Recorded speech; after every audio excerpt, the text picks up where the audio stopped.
In 2017, shortly after Trump became president, he went to Brussels. It was the opening of a new NATO building. And in his speech, he said, why are we spending all this money on a big building in Brussels? Why have we got all these staff?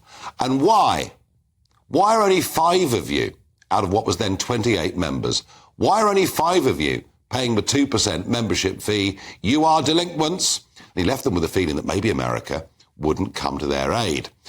Well, by the time he'd finished as president, actually about 9 of them were paying their way. But 9 out of what is now 31 members isn't very much. Hence, these comments he made last weekend.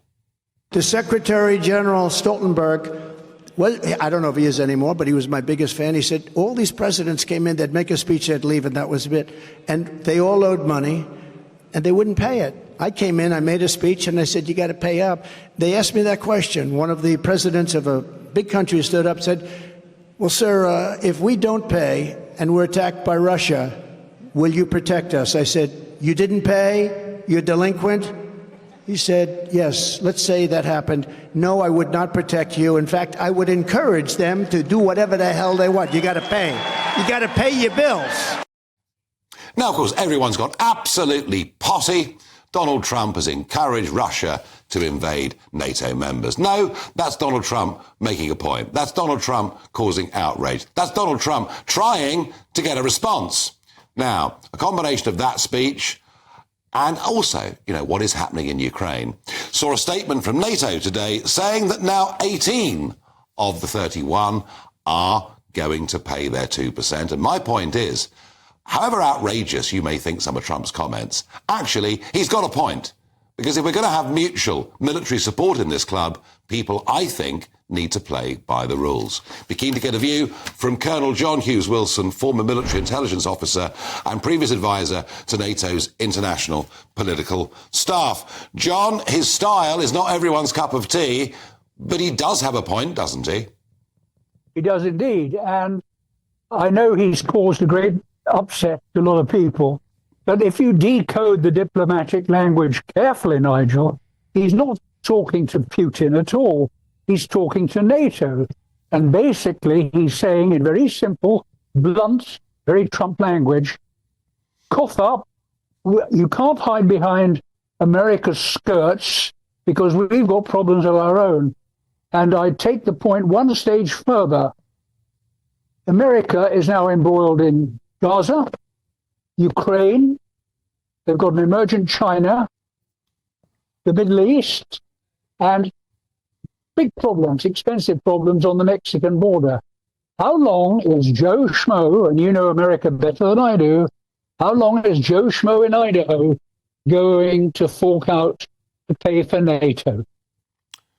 No, I think that's the point, John, really. I think what Trump has done is to put his finger on public opinion in America. And Correct. They're saying, look, we understand.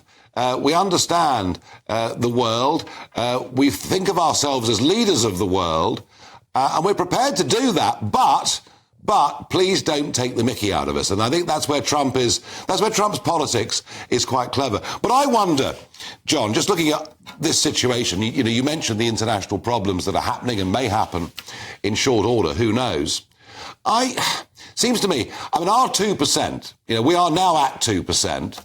But if you take out the cost of the nuclear deterrent, if you take out some of the ceremonial duties, we're nowhere near 2%. And I'm just wondering, given the state the world is in, given that now some very senior American military figures who are natural friends and allies of ours are asking the question, is the United Kingdom still a serious player?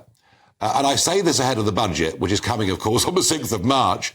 Shouldn't we really be back to something like 3%, given the international situation?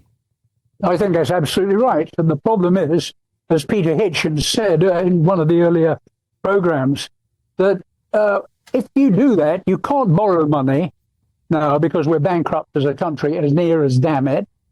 So therefore, you've got to raise taxes.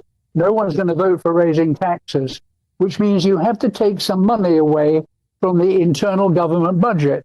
At one place, you could start, for example, is getting rid of a lot of MOD civil servants who excel themselves at their incompetence, as the last few years prove. So there are great cuts to be found inside government. And that's one way you could raise the money.